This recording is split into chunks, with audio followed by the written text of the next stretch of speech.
Kenapa kita umat Islam mengadakan peringatan Maulid Nabi Muhammad SAW? Toh para sahabat enggak bikin seperti ini. Ini pertanyaan, jawabannya bisa jadi buku sebenarnya. Pertama, kalau sederhananya ini renungan buat kita. Peringatan Maulid Nabi Muhammad SAW bagi kita umat Islam yang hidup belakangan abad 21 sudah menjadi suatu kebutuhan atau keperluan. Urgensi buat kita, urgen, ini urgen. Kok bisa ngomong kayak begitu? Kalau buat sahabat Nabi Muhammad SAW, sahabat Nabi tidak memerlukan, tidak membutuhkan acara-acara seperti ini. Tidak perlu, mereka tidak butuh.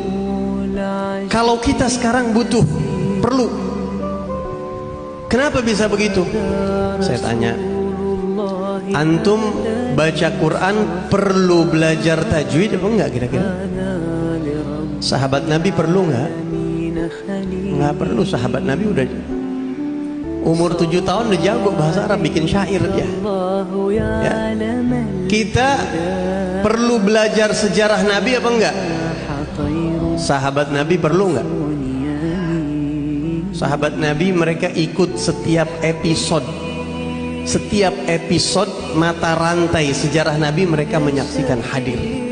Mereka minum air yang keluar dari jari-jarinya Rasulullah.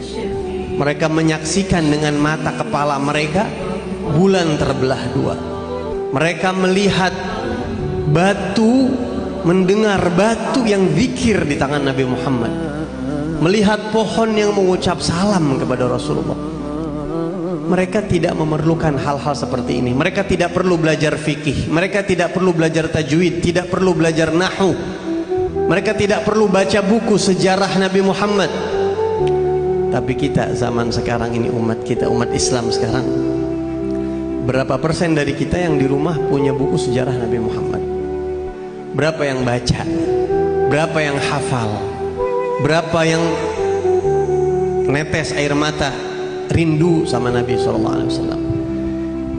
Nah, kita mengadakan majlis seperti ini menjadi satu kebutuhan buat kita. Kenapa? Supaya kita bisa konsentrasi sama Nabi Muhammad SAW. Kata kuncinya konsentrasi sama Rasulullah. Konsentrasi.